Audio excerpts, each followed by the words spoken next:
Oi, turma, do livro O Evangelho de Maria Madalena, José Lázaro Boberg, no capítulo 13, afinal, Maria Madalena foi ou não foi esposa de Jesus? Nós vamos para a sétima parte. Maria Madalena, o Evangelho de Lucas. Maria Madalena não é apresentada como uma seguidora de Jesus. Após ter sido libertada por ele de 7 demônios, Lucas 8:2, faz parte do grupo de mulheres que, com recursos próprios, proviam as necessidades do Mestre e dos discípulos e os acompanhavam nas viagens do ministério. Lucas 8, 1, 3. Seguiu Jesus em todo o percurso a caminho de Jerusalém e esteve presente nos momentos-chave que lhe rodearam a morte e a ressurreição. Foi testemunha da crucificação do Cristo no Calvário, presenciou o seu sepultamento, sendo a primeira testemunha da ressurreição. Diferentemente do escritor do Evangelho de João, Maria Madalena não está só. Quando vê, seria apenas uma visão. Jesus, ressurgido dos mortos, mas em companhia de outras mulheres. No entanto, não há nenhuma evidência que apoie a crença de que Jesus e Maria Madalena se casaram. Aqui nem mesmo se sugere nas entrelinhas tal ideia. Então eu creio assim, que ele vai pegar todas as fontes que ele pesquisou, o autor, e vai estar mostrando que alguns pontos parece que Maria Madalena era esposa de Jesus, parece que Maria Madalena não era esposa de Jesus. E nesse meio de campo aí, a gente só está acompanhando as ideias que o próprio autor fez mediante as suas pesquisas, nunca trazendo a resposta, já perceberam disso? Ele não traz nenhuma certeza em nada daquilo que ele fala. Ele faz a pesquisa e fala, olha, agora é com vocês. Vocês acreditam nisso ou naquilo? Então, para todos os efeitos, eu ainda vou fazer mais algumas leituras de evangelhos aqui, para ver se a gente consegue pelo menos concluir, tá bom, gente? Vai ficar um pouquinho mais longo, mas vamos tentar concluir esse capítulo aqui, porque tá esse jogo de empurra e eu acho que a leitura fica até um pouco mais chata se eu ficar continuando aqui cada tópico. Então, eu vou continuar a leitura, ok? O Evangelho de Marcos. Este Evangelho de Marcos é considerado o mais antigo e a fonte primeira para os outros canônicos. Maria só aparece no final, ela e outras vão ao sepulcro e o encontram. Então, elas saíram e fugiram do túmulo, apavoradas e tremendo, e não contaram nada a ninguém porque estavam com muito medo. Marcos 16, 8. Também neste primeiro evangelho, diferentemente do de João, ela estava acompanhada de Salomé e Maria, a mãe de Tiago. Nenhuma pista neste documento, que é considerado o mais antigo, sobre a possível condição de Maria ser esposa de Jesus. Mais um que diz que Maria não era esposa de Jesus. Os manuscritos do Mar Morto. Segundo as anotações do historiador oficial do Império Romano, Flávio Joséfo, eles foram escritos pelos essênios, que se constituíam num grupo de homens solteiros e celibatários. Há hipótese sem qualquer comprovação de que Jesus teria passado muitos anos entre eles. Sem comprovação de novo. Quando lhes adotaram o estilo de vida, há um silêncio sepulcral no período dos 13 aos 30 anos da vida de Jesus. Os evangelhos nada falam, dizem apenas que o menino crescia e se fortalecia em espírito cheio de sabedoria, e a graça de Deus estava sobre ele. Lucas 2:40. Por conta disso, muitos escritores questionavam sobre o paradeiro de Jesus durante esse espaço de tempo. Tudo indica que Jesus não pôde permanecer oculto até os 30 anos, quando começa sua atividade profética, naquela aldeia insignificante. Segundo os peritos bíblicos, ele pode ter viajado para diferentes lugares durante sua juventude. Os evangelhos ignoram por completo esse período na vida do profeta. Outros afirmam que, na verdade, ele era essênio. É importante ainda acrescentar que eles também pregavam ideias apocalípticas.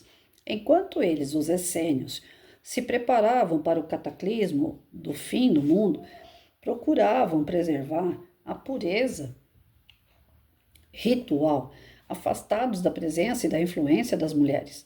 Ora, Jesus não acatava a ideia de isolamento como condição de pureza espiritual.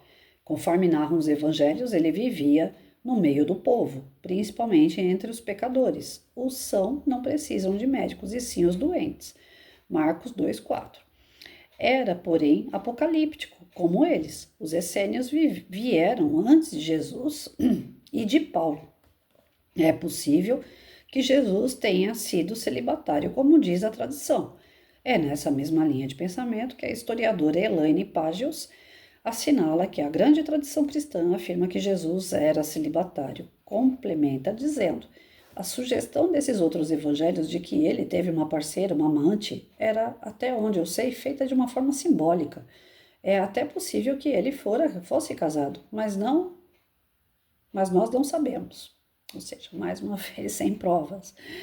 Aí vem um outro. O apóstolo Paulo permaneceu celibatário. Como não havia mais tempo para nada, eles deviam permanecer no estado civil que se encontravam. Ele também cultivava ideias apocalípticas de que brevemente haveria uma transformação no mundo, aceitando que os tempos são chegados. Foi ele o primeiro escritor de Jesus, antes mesmo de os evangelhos canônicos. Embora celibatário, orienta aos que não pudessem permanecer celibatários que casassem, porque é melhor casar do que abrasar-se. Depois vem um outro. Jesus pregava a vida celibatária. O escritor de Marcos diz que Jesus ensinou que no reino de Deus não haveria de casar-se ou dar-se em casamento. Marcos 12, 25. No mundo para onde seríamos levados por Deus, as pessoas viveriam como anjos, ou seja, uma existência sem uniões e sem sexo. Instruiu seus seguidores a começar a programar os ideais do reino no mundo presente. Então conclui-se que ele pregava a vida celibatária. Ao que parece, era nisso que ele acreditava. Como ele era um pregador apocalipsista, afirmando que o fim do mundo estava próximo, tal como João Batista pregara, dá-nos a entender que se devia renunciar ao sexo e ao casamento, desde já, aqui e agora. Como será o reino futuro, a não ser que a pessoa já tenha sido casado? Diz Bart Ehrman, uma das maiores autoridades em Bíblia do mundo, que com base nisso posso afirmar, como historiador, que Jesus era solteiro e celibatário. Mais um outro texto. Provas de que ele não era casado. Se ele fosse casado, por que os evangelistas nada disseram? Porque a maioria deles nem menciona Maria Madalena no ministério de Jesus, porque quem menciona é Lucas, e ainda ao lado de outras mulheres. Por que citou só Joana na condição de casada? Porque só aludiu a seus pais, mães e irmãos, omitindo o nome de sua esposa. E se fosse Maria Madalena a esposa, por que deixaria de citá-la? Lucas 18, 28, 29. Há ainda outra controversa citação. Se alguém deseja seguir-me e ama seu pai, sua mãe, sua esposa, seus filhos, seus irmãos e irmãs, e até mesmo a sua própria vida, mais do que a mim, não pode ser meu discípulo. Lucas 14, 26. Nos dias atuais, se algum líder religioso dissesse isso, certamente teria problemas com a justiça, com razão do abandono de lar dos filhos. E aí, para terminar, ele coloca ficção ou verdade? Pelo que se tem de informações, tudo que se fala sobre o relacionamento de Jesus com Maria Madalena é apenas uma ficção. A ficção parece ser mais atraente do que a história verdadeira. Todo esse texto, sinceramente eu fiquei cansada desse texto, gente, eu não vou mentir não. Todo esse texto para chegar naquela conclusão que no fundo eu já tinha, né? Ou seja, o texto não me acrescentou em absolutamente nada. Eu não sei quanto a vocês, e eu não gosto disso, eu não gosto de ler para não acrescentar. Eu gosto de ler para aprender alguma coisa que eu não sabia. Até comentei isso com um amigo ontem à noite, né? O texto não está me favorecendo. Eu não sei se é porque eu não estou sabendo interpretar direito, né? Pode ser isso também. Não é que o texto e o autor não é bom, não. É porque eu sou meio tosca mesmo para aprender as coisas. Então eu vejo assim que é muita informação para não chegar a lugar nenhum, né? É muito diz que me diz, né? Eu acho, alguém falou, não tem provas. É assim, eu sou Santo Tomé. Então, tudo aquilo que eu leio, tudo aquilo que eu estudo, eu quero provas. Se não tiver provas, ou pelo menos alguns sinais de vivência, alguém que passou pela experiência, alguém para falar assim, não, gente, por mais que a ciência não provou, mas eu passei, eu sei, eu vi, isso me atrai. Agora, quando é muita conversa e não chega em lugar nenhum, eu vou perdendo interesse. Eu falei isso ontem à noite para um amigo meu. E, de fato, nós chegamos até o final do livro sem avanço nenhum. O que eu já sabia, ele continua afirmando. É muito blá blá blá e prova nenhuma. Para chegar no final das contas, a gente continuar com a ideia de que na época de Jesus, ele cresceu com uma missão. Ele era um espírito puro, ele era um espírito, ele é, né? Era não, ele é um espírito superior ao qual não tem a necessidade de se unir karmicamente, né? Ou na carne com alguém, porque toda convivência familiar vai gerar, querendo ou não, os altos e baixos. É uma forma que nós temos de pagar algumas dívidas, de ter um desenvolvimento na nossa moral perante a convivência com o próximo, desenvolvendo, né, paciência, tolerância, amor, cooperação, empatia. Então, não faz sentido Jesus formar uma família para desenvolver aquilo que ele já tem, né? Ou ele dentro de uma família que tem os atritos de pessoas ainda imperfeitas e ele fazer parte de tudo isso. Então, para mim, não entra na minha cabeça que Jesus foi casado. Não que ele seria...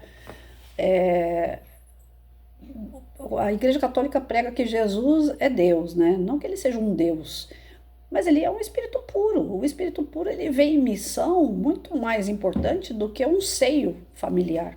A família dele é o mundo.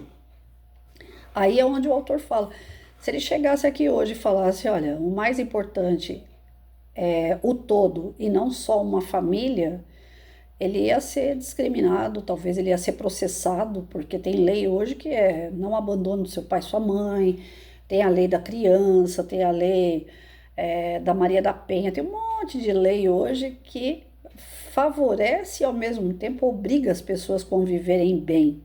Então, se ele dissesse que a família dele não é a família carnal, mas a família no mundo, ele já seria processado por aí, como se ele estivesse abandonando a família dele, né?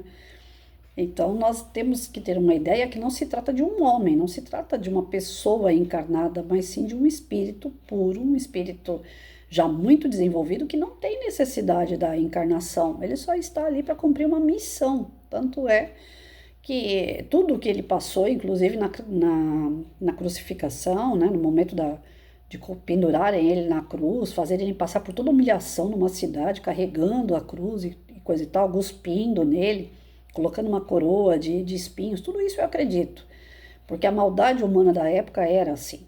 Então dá pra gente acreditar, porque são fatos históricos e que as pessoas passavam por isso, e Jesus pode ter passado. Então, naquele contexto todo, não faz sentido para mim ele se apegar apenas a uma mulher, nem a mãe, nem a própria mãe dele, que dirá um sentimento carnal, de um amor de casamento, de união, assim, eu não acredito. O meu coração não acredita.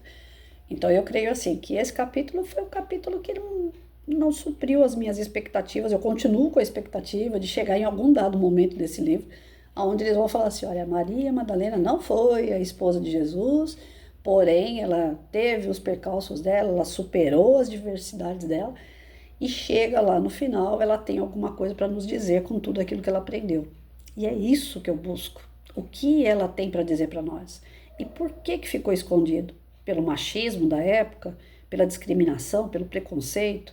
E eu não estou aqui para levantar bandeira de feminismo, não é essa a minha ideia também.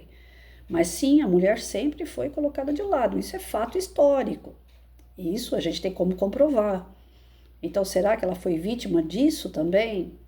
E hoje, será que a gente pode chegar em algum ensinamento dela? Será que ela tem algo relevante para nos trazer? Porque a mulher, querendo ou não, até hoje ela está buscando o espaço dela.